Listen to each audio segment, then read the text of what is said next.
The massive asteroid hurtled through space, a harbinger of extinction bearing down on Earth with unstoppable momentum. Scientists had spotted it just 6 months ago, and every attempt to alter its course had failed. As the final days approached, humanity faced its mortality with a mix of despair and defiance.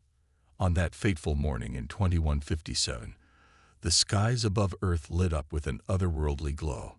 Massive ships, unlike anything humans had ever built or imagined, emerged from what appeared to be tears in space itself. Their sleek hulls gleamed with an iridescent sheen that seemed to absorb and reflect light simultaneously. Earth's military forces watched helplessly as these vessels positioned themselves between the planet and the approaching asteroid. The world held its breath. News channels broadcasted live footage as the alien ships emitted brilliant beams of energy that enveloped the asteroid. What happened next defied all known laws of physics. The massive rock simply changed course, as if it were a leaf caught in a gentle breeze rather than a planet-killing mass of minerals. The asteroid's new trajectory carried it safely past Earth, where it would continue its journey through the solar system, no longer a threat to humanity's existence. Hours later, a single vessel descended through Earth's atmosphere, landing on the grounds of the United Earth Government headquarters in Geneva. From it emerged beings that would forever change humanity's understanding of their place in the cosmos. The Caldari, as they called themselves, stood nearly 8 feet tall, their silvery skin reflecting the sunlight like polished metal. Their movements were graceful despite their size, and their eyes, 3 of them, arranged in a triangle, held wisdom that spoke of millennia of advancement. Their leader, Elder Nim, met with Earth's governing council. Through some form of advanced translation technology, the alien spoke in perfect English, though its mouth never seemed to move in sync with the words. "We are the Caldari," it explained, "watchers of developing civilizations. We have observed humanity's progress for centuries, and today, we chose to intervene." The council chambers remained silent as Elder Nim continued. "Your species shows great promise. Your creativity, your resilience, your capacity for growth, these are rare qualities in our galaxy." The elder paused, its central eye pulsing with a soft blue light. "But know this, our help today comes with a price. One day, we will need your help. Remember this debt, for we will return to collect." Before any human could respond or ask questions, the Caldari departed, their ships vanishing as mysteriously as they had appeared.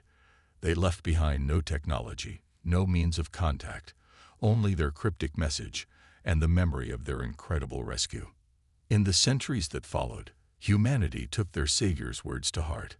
The near-extinction event and the Caldari's intervention became a pivotal moment in human history, taught to every child, commemorated in monuments across Earth and its colonies.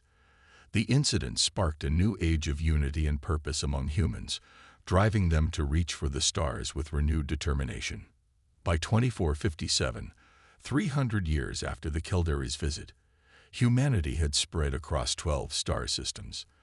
Their technology had advanced remarkably, though still far behind what they had witnessed from their mysterious benefactors. Ships of human design now regularly traveled between the colonies, carrying people and resources through the vast expanse of space. Admiral Hansel Park stood at his favorite spot on the observation deck of the UES Dauntless, Earth's most advanced flagship. His weathered face reflected in the reinforced transparent aluminum viewport as he watched ships of the Third Fleet perform their monthly maneuvers near Neptune. The massive vessels moved with precision, their fusion drives leaving bright trails against the dark canvas of space. Park had served in the fleet for over 3 decades, rising through the ranks to become one of Earth's most respected military leaders.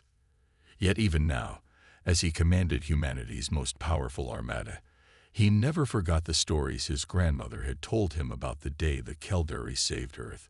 Like every other human in service, he trained and prepared not just to defend human interests, but to be ready for the day their ancient benefactors would return. The Admiral's hand unconsciously touched the small medallion he wore under his uniform, a family heirloom depicting the moment the Caldari ships appeared over Earth. Every ship in the human fleet carried similar reminders of that day, and every crew member understood their duty extended beyond their immediate missions. They were all, in a very real sense, preparing to repay a debt that had saved their entire species. As he watched a group of destroyers execute a perfect formation change, Park wondered if humanity would be ready when the Caldari finally returned. Would their progress be enough? Would they be able to help a civilization so far advanced beyond their own? These questions had haunted military planners and politicians for generations, shaping humanity's development among the stars. Little did Admiral Park know, as he stood there contemplating humanity's obligation, that the call they had prepared for over 3 centuries was about to come. The debt was about to be collected, and humanity would face its greatest test since the day they nearly lost everything to a wandering asteroid. It started as an ordinary Tuesday morning at Luna Base. The massive communication arrays stretched across the lunar surface, their dishes constantly scanning the depths of space for signals from Earth's colonies and exploration vessels. Jai Yunli sat at her station in the central control room, sipping her morning coffee and reviewing the night shift's reports. The first hint that this day would be different came at 8:47 Earth Standard Time. A subtle anomaly appeared in the background radiation patterns that most operators would have missed. But Jai Yun had spent 15 years studying the protocols left behind by the Caldari, memorizing every potential pattern their promised message might take. Her hands flew across the holographic interface, adjusting frequencies and filtering out solar interference. The signal grew stronger, transforming from random noise into a clear pattern that matched the encryption keys established 3 centuries ago. Jai Yun's heart raced as she ran the authentication sequences. "This is not a drill," she announced, her voice cutting through the quiet hum of the control room. Priority 1 signal detected. Caldari origin confirmed. The room erupted into controlled chaos as her colleagues initiated emergency protocols that had been regularly practiced but never actually used. Within minutes, the message was decrypted. The contents sent chills down Jai Yun's spine. The Caldari, humanity's ancient benefactors, were facing annihilation. A species they called the Darkness had emerged from unknown space, wielding technology that made even the Caldari's advanced civilization seem primitive in comparison. The message included visual data that showed the destruction of entire worlds. Massive ships, appearing as holes in space itself, systematically eliminated Caldari defenses as if they were swatting insects. Entire planets were reduced to asteroid fields in a matter of hours. Admiral Park received the news while still on the observation deck of the Dauntless. His aide's face appeared on a holographic display, pale and shaken. "Sir, you're needed in the emergency command center immediately." The call has come. Within hours, Earth's military council convened in the underground chambers beneath the Pacific Ocean. Representatives from all 12 human colonies attended via secure quantum links. Commander Ta-Hyun Kim, head of strategic intelligence, stood before the assembled leaders, his usual confident demeanor shaken by what he had to report. "The Caldari have lost 67 worlds in the past 3 months," he explained, projecting a map of known space with red markers indicating destroyed systems. "The enemy, which they call the Darkness, appears to use technology based on principles we can't even understand. Their ships seem to bend reality itself." The commander played footage from Caldari battles. The council watched in stunned silence as ships that dwarfed humanity's largest vessels emerged from what appeared to be tears in spacetime itself. Their weapons didn't merely destroy. They seemed to erase matter from existence. The Caldari's most advanced defensive systems might as well be paper shields, Ta-Hyun continued. "Their weapons, which are centuries ahead of our own, have no effect. They estimate they have less than 6 months before their civilization is completely extinct." Admiral Park stood up, his voice cutting through the murmurs of dismay. "The question before us is simple. Do we honor our debt? Do we send our ships and our people to fight an enemy that has already defeated a civilization far more advanced than our own?" The room fell silent. Everyone present knew the stakes. Humanity's combined fleet represented 3 centuries of technological development and resource investment. Sending it to fight this enemy could mean losing everything they had built since the Keldarii saved Earth. Colonial Governor Hannah Song spoke first, her holographic form flickering slightly. My grandparents survived the great exodus to the Proxima colonies. They taught me that humanity's word is its bond. The Keldarii saved not just Earth, but the future of our entire species. We owe them everything we have become. One by one, the representatives voiced their agreement. The debate that many had expected to last days was over in less than an hour. Humanity would honor its debt, regardless of the cost. Admiral Park issued the orders immediately. Every combat-capable ship in human space was to prepare for immediate deployment. Civilian vessels were retrofitted for support roles. Factories switched to wartime production, and military reserves were activated across all colonies. As the massive machinery of human military power ground into action, Jai Yun-Li sat at her console on Luna Base, composing humanity's response to the Keldarii distress signal. The message was simple: the debt will be repaid. Help is coming. She thought about the recordings she had seen, the terrifying power of the enemy they would face. Humanity's ships were nothing compared to the Keldari's, and the Keldarii were nothing compared to the darkness. Yet somehow, watching the massive deployment of ships beginning across the solar system, she felt a surge of pride and determination. Humanity had spent 3 centuries preparing for this moment. They might not have the most advanced technology, but they had something that had served them well throughout their history: the ability to face impossible odds with courage and creativity. The debt would be repaid, no matter the cost. The largest fleet humanity had ever assembled filled the space around Earth's orbit, their metal hulls gleaming in the sunlight. 500 ships of various sizes and classes, from massive carriers to agile destroyers, waited for the signal to begin their historic mission. Each vessel carried the hopes and determination of the human race, along with crews who had trained their entire lives for a moment they never truly expected to come. Admiral Park stood on the bridge of the Dauntless, watching the final preparations through the main viewport. Captain Sun Macho worked efficiently beside him, coordinating the complex dance of ships taking their positions in the formation. Her voice carried clearly across the command deck as she issued orders through the fleet-wide communication network. Mars Division, move to Sector 7. Venus Squadron, maintain your current position. Titan Defense Force, form up on our starboard flank. The ships moved with precision, their engines creating a spectacular light show against the backdrop of space. Every crew member knew the stakes. They had all seen the footage of the darkness destroying Keldarii worlds. They knew they were likely flying to their deaths, but not a single ship had withdrawn from the mission. Humanity's debt would be repaid. All ships report ready, Admiral. Sun Mai announced, her voice steady despite the tension visible in her shoulders. The jump calculations are complete. We can begin the operation on your command. Park took a deep breath, looking at the holographic display showing their planned route to Keldarii space. The journey would take them through regions of space no human had ever visited. He pressed the button for fleet-wide communication.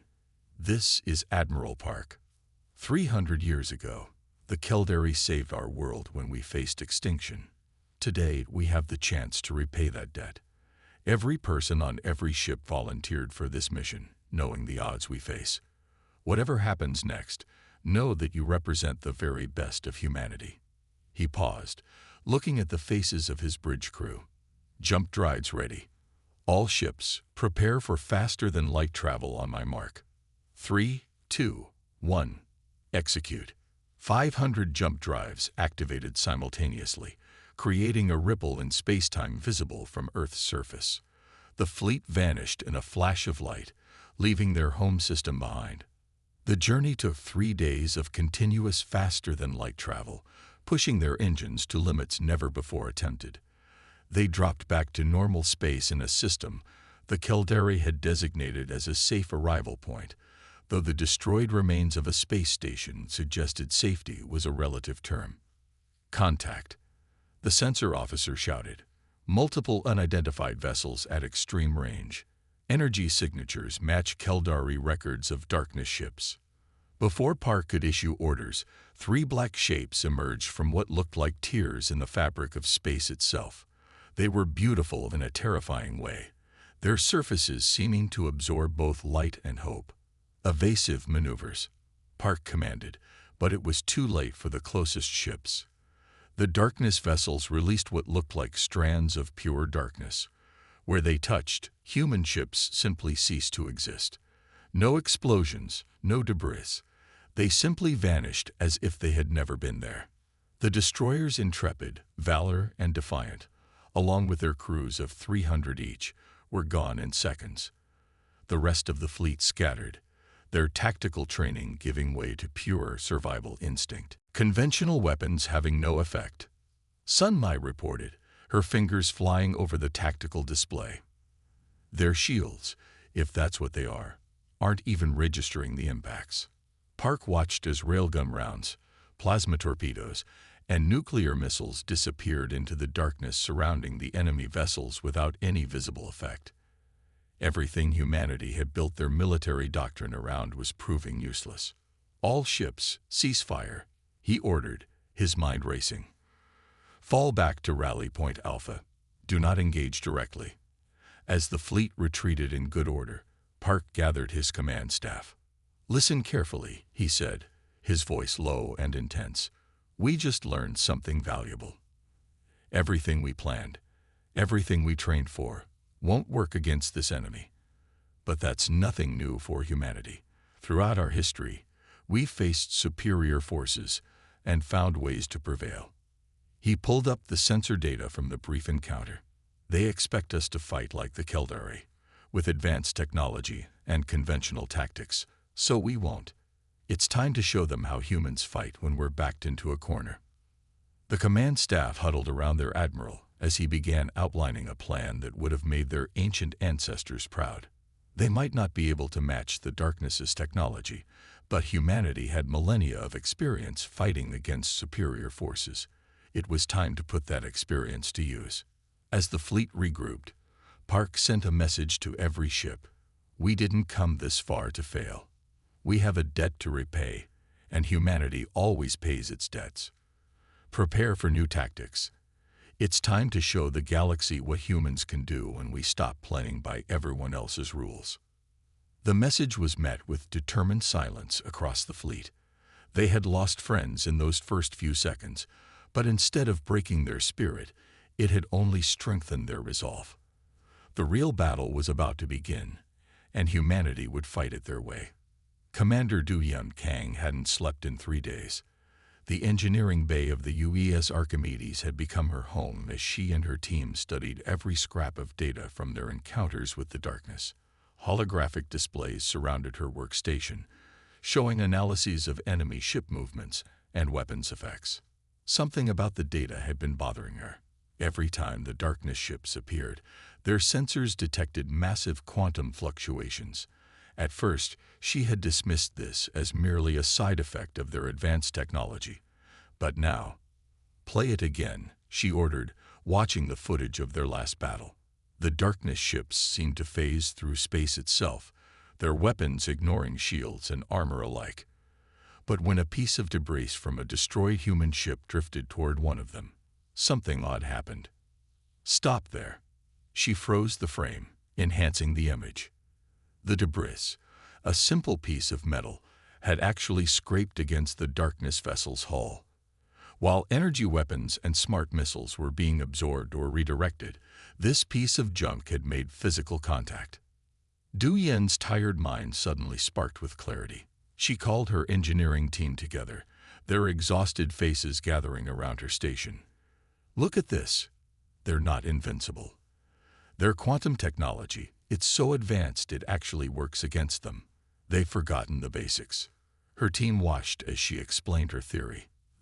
The darkness ships used quantum fields for everything.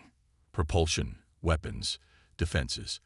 But like a person wearing noise-canceling headphones, they had made themselves vulnerable to the simple and unexpected. "Get me the biggest chunk of metal we can find," she ordered, "and I need access to the ship's manufacturing facilities."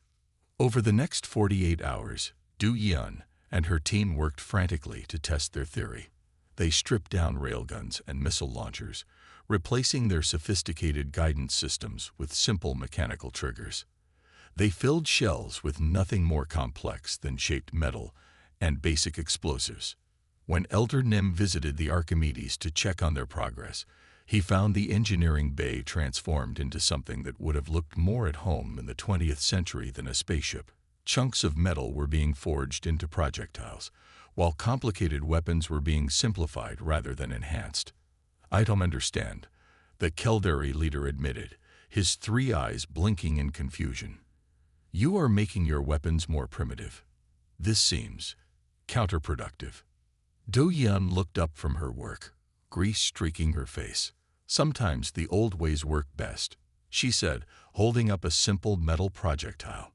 "Your people, the darkness, you've all advanced so far that you've forgotten the basics. They expect quantum fields, energy weapons, advanced ag targeting systems. They don't expect this." She demonstrated her theory using a small-scale test. A quantum field generator salvaged from a Keldari ship couldn't stop a simple rock thrown at the right angle. The darkness had optimized their defenses against advanced threats, leaving them vulnerable to the primitive and straightforward. Word of Du Yun's discovery spread through the fleet. Ships began converting their sophisticated weapons into simpler versions. They studied ancient naval warfare tactics, learning to use solar winds and gravitational forces to their advantage.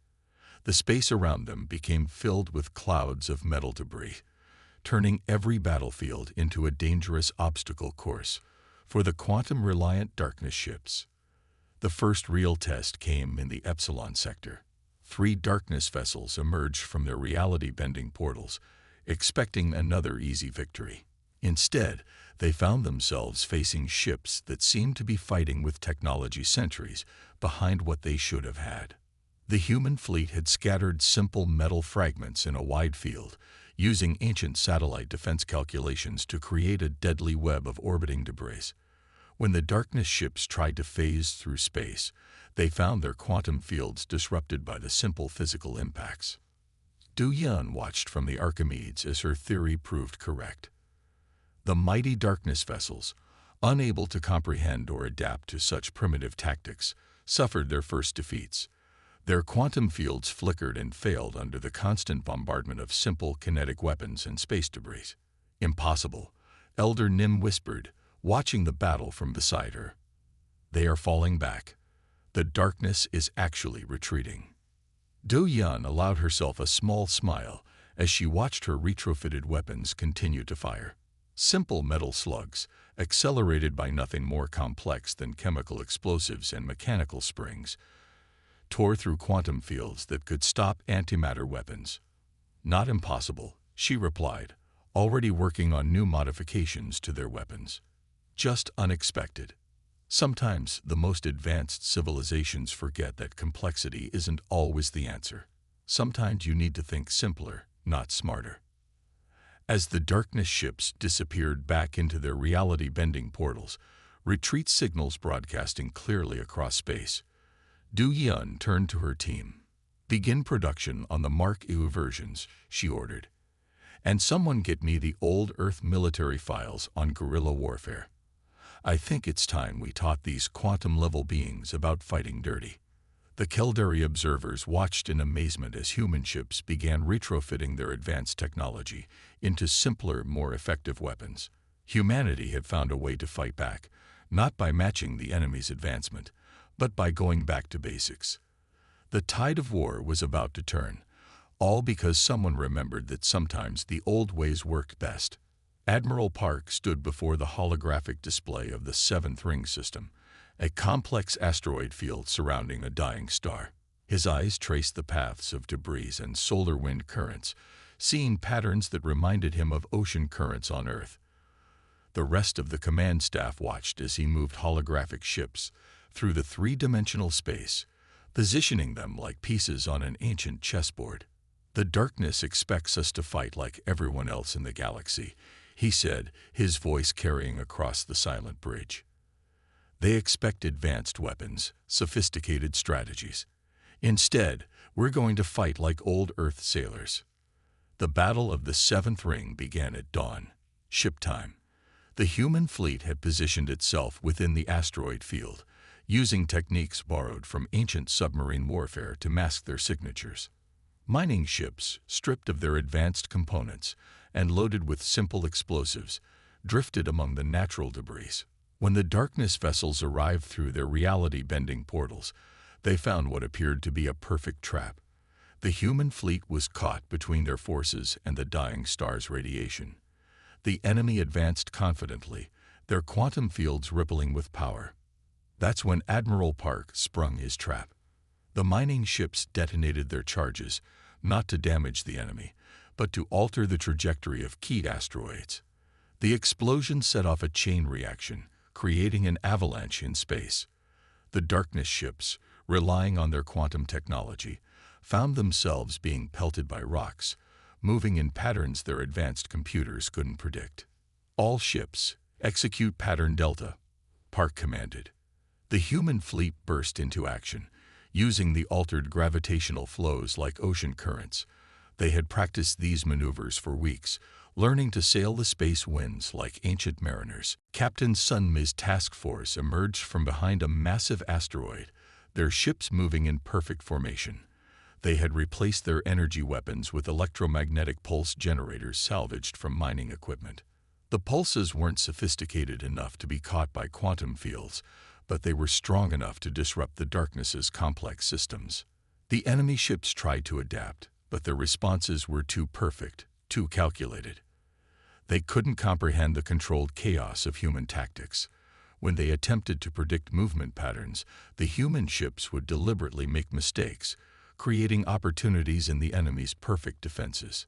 "Like fighting against a computer in chess," Sun Mi remarked as she watched a darkness vessel fall into their trap. "They can't understand why we would make seemingly illogical moves." The battle raged for hours. The human fleet took losses, but for every ship they lost, they destroyed or disabled 2 of the enemies. The darkness vessels, for the first time, found themselves unable to simply phase through danger or absorb attacks with their quantum fields. As news of the victory spread, other species watching the conflict began to take notice.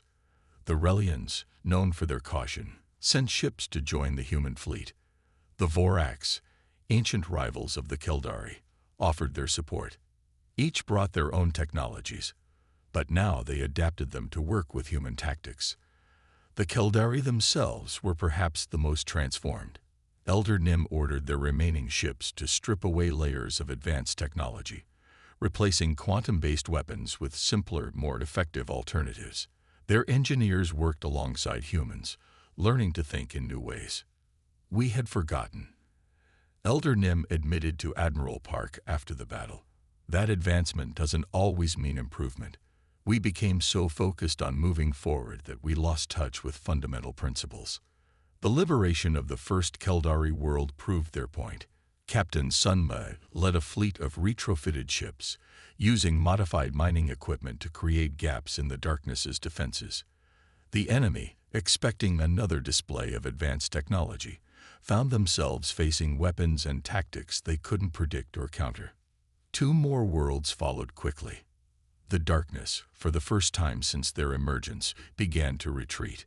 Their perfect formation showed signs of uncertainty. Their responses became hesitant, as if they were beginning to doubt their technological superiority. The war was far from over, but something fundamental had changed. The galaxy watched as humanity, the youngest spacefaring race, taught the oldest civilizations how to fight back against a seemingly invincible enemy.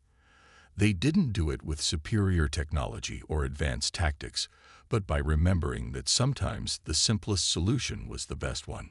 As the last darkness ship retreated from the third liberated world, Admiral Park received a message from Earth. More ships were coming, carrying not advanced weapons, but simple tools and old ideas. Humanity had found its role in the galaxy, not as the most advanced civilization, but as the ones who remembered the basics, who could think outside the quantum box. The tide had truly turned, and the galaxy would never be the same. The combined fleet dropped out of faster-than-light travel at the edge of the Keldar Prime system. Hundreds of ships from a dozen species filled the void of space, their formation a mix of elegant Keldari vessels and retrofitted human warships. At their center, the UES Dauntless led the largest assault fleet ever assembled in known space. Admiral Park observed the holographic display of Keldar Prime, the jewel of Keldari civilization. The once beautiful world now bore the scars of darkness occupation. Massive black structures covered much of the surface, their quantum fields distorting reality around them. "Status report," he commanded, his voice steady despite the weight of the moment. Commander Du Yan spoke from her station, where she had been coordinating with the engineering teams across the fleet. "All ships report ready, Admiral. The new weapons are in place. We've distributed the modified mining charges to all attack groups." The plan was audacious in its simplicity. While the darkness had adapted somewhat to human tactics over the past months, they still relied heavily on their advanced technology. Du Yan's team had developed what they called quantum anchors, devices that used simple electromagnetic fields to disrupt the enemy's reality-bending abilities. "All ships, battle positions," Park ordered. "Remember your training. Fight smart, not perfect." The fleet split into three groups. The Keldari ships, now stripped of their most advanced systems, formed the center. Human vessels took the flanks, while ships from other allied species filled support roles. They had all learned to fight the human way, unpredictably, unconventionally, and with an emphasis on simple but effective tactics. The darkness responded immediately. Hundreds of their ships emerged from their dimensional portals, their black hulls seeming to absorb both light and hope. But this time, something was different. Their formation showed signs of hesitation, gaps that wouldn't have existed months ago. "They're afraid," Sun Mai whispered from her tactical station. "They don't know what we're going to do." The battle began with a massive release of mining debris. Thousands of small objects, each carrying a simple electromagnetic pulse device, filled the space between the fleets. The darkness ships tried to phase through them, as they had done countless times before. But Du Yan's quantum anchors turned their greatest strength into a weakness. Ships from both sides began to fall. The space around Keldar Prime became a graveyard of broken vessels and scattered debris. The darkness fought with desperate fury, their weapons still devastatingly effective when they managed to hit their targets. On the seventh day, the fleet reached low orbit. The ground battle began, with troops using modified mining equipment to breach the quantum fields around darkness installations. The fighting was brutal, sometimes hand-to-hand, as humans and their allies pushed forward meter by meter. The Keldari capital city became a battlefield unlike any in history. Ancient buildings that had stood for millennia crumbled under the impact of primitive explosives and kinetic weapons. The darkness defenders, unable to rely on their quantum technology, found themselves forced into the kind of close combat they had never trained for. By the 15th day, Admiral Park's fleet had lost nearly a quarter of its strength. The Dauntless itself bore the scars of multiple direct hits, its hull patched with whatever materials the engineering teams could find. But they had also destroyed over half of the darkness forces, and more importantly, they had pushed them back from the city's core. Du Yan's engineers worked constantly, repairing weapons and developing new variations of their simple but effective devices. They taught Keldari technicians how to maintain the modified equipment, passing on not just technical knowledge, but a new way of thinking about warfare. The turning point came on the 20th day.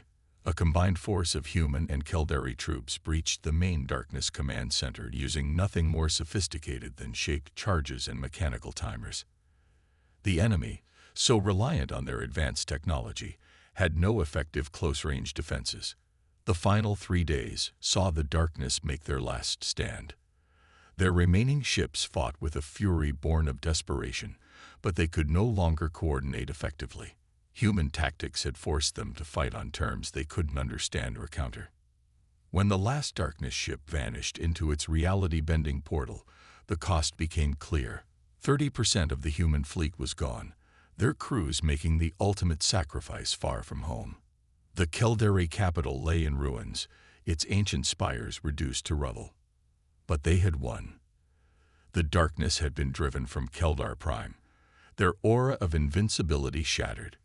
More importantly, they had shown that even the most advanced enemy could be defeated by those willing to think differently and fight creatively. Admiral Park stood on the surface of Keldar Prime, looking at the devastation around him. A Keldari child approached, offering him a piece of debris that had once been part of a Darkness vessel. "We will rebuild," Elder Nim said, joining him. "And we will remember that sometimes the old ways are the best ways." Park nodded, watching as human engineers already began working alongside Keldari crews to clear the rubble. They had paid a heavy price, but they had proven that humanity's greatest strength wasn't in their technology, but in their ability to adapt and overcome. The battle for Keldar Prime had changed the galaxy forever. The debt had been repaid, but more than that, humanity had shown that sometimes the simplest solution was the most effective one. The reconstruction of Keldar Prime began even before the last traces of battle had faded from its skies. Humans worked alongside Keldari, clearing rubble and rebuilding structures with a mix of advanced technology and simple engineering principles that had proven so effective during the war. Admiral Park watched from the observation deck of the Dauntless as new buildings rose from the ashes of the old capital. The scars of war were still visible, but they were healing. More importantly, the changes the conflict had brought to galactic society were becoming clear. Representatives from dozens of species arrived daily, seeking to learn what they called the human way. They watched in fascination as human engineers taught Keldari builders how to combine their quantum technology with basic mechanical principles, creating hybrid systems more effective than either approach alone. In the shipyards orbiting Keldar Prime, vessels of all species were being modified according to Commander Duyan's designs. The integration of simple, reliable systems alongside advanced technology had proven so successful that it was becoming the new standard for ship construction throughout known space. Captain Sunmed led training exercises where human tactical officers taught their alien counterparts the principles of unpredictable combat maneuvers. The key, she explained to a group of Keldari commanders, is to understand that perfect isn't always better. Sometimes you need to be random, even a little wrong, to be truly effective. The Galactic Council, meeting for the first time since the war's end, voted unanimously to offer humanity a permanent seat. Admiral Park attended the ceremony, standing before representatives of civilizations thousands of years older than his own. "We did nothing special," he said when asked to speak. "We simply did what humans have always done. We adapted. We innovated.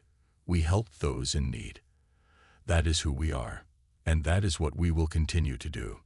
The council chambers erupted in applause, but Park noticed that the Keldari representatives remained silent, their three eyes glowing with an emotion deeper than mere appreciation. They understood, perhaps better than anyone, the true significance of what humanity had done. Later that week, Elder Nim requested a private meeting with Park aboard the Dauntless. The Keldari leader had aged visibly during the war, but there was a new strength in his bearing. 3 centuries ago, Nim said, "We saved your world because we saw potential in humanity. Today, you have proven that our judgment was correct beyond our wildest expectations. The debt is more than repaid." Park started to protest, but Nim raised a hand to stop him. "You did more than save our civilization, Admiral. You taught all of us, something we had forgotten. Progress isn't always about moving forward. Sometimes it's about remembering where you came from." As the Dauntless prepared for its journey home, ships from every species in known space gathered to bid them farewell. The once mighty vessel bore the scars of battle proudly, its patched hull a testament to the effectiveness of simple solutions. Du Yun spent her final days on Keldar Prime training a new generation of engineers, both human and alien, in what she called hybrid engineering. Her workshops became legendary, places where advanced theoretical physics met practical mechanics in ways that would shape galactic technology for centuries to come. On Earth, the Hall of History was being rebuilt, incorporating both human and Keldari architectural elements. The new structure would stand as a symbol of the bridge humanity had built between the old and the new, the simple and the advanced. Beneath the original records of the asteroid that had nearly destroyed Earth, a simple plaque was installed. Its message, etched in both human and Keldari script, read, "A debt repaid, 2457. Humanity keeps its promises." But perhaps the most significant change was visible in the stars themselves. Ships of all species now carried crews trained in both advanced technology and basic principles. The rigid perfection of quantum mechanics worked alongside the controlled chaos of human innovation. As Admiral Park finally returned to Earth, he found himself thinking about the future. Humanity had earned its place among the stars not through superior technology or overwhelming force, but by remembering that sometimes the simplest solution was the best one. The galaxy had changed forever, and humanity had played a crucial role in that change. Not by becoming the most advanced civilization, but by helping others remember that progress didn't always mean forgetting where you came from. In the end, the story of humanity's repayment of their debt became legend throughout the galaxy. Not because they had matched the advanced technology of their enemies, but because they had shown that true strength lies in the ability to adapt, to think differently, and to keep your promises, no matter the cost. And somewhere in the vast expanse of space, the darkness remembered their first defeat, at the hands of a species that dared to fight back, with nothing more sophisticated than courage, creativity, and the determination to repay a debt that had waited 3 centuries to be honored.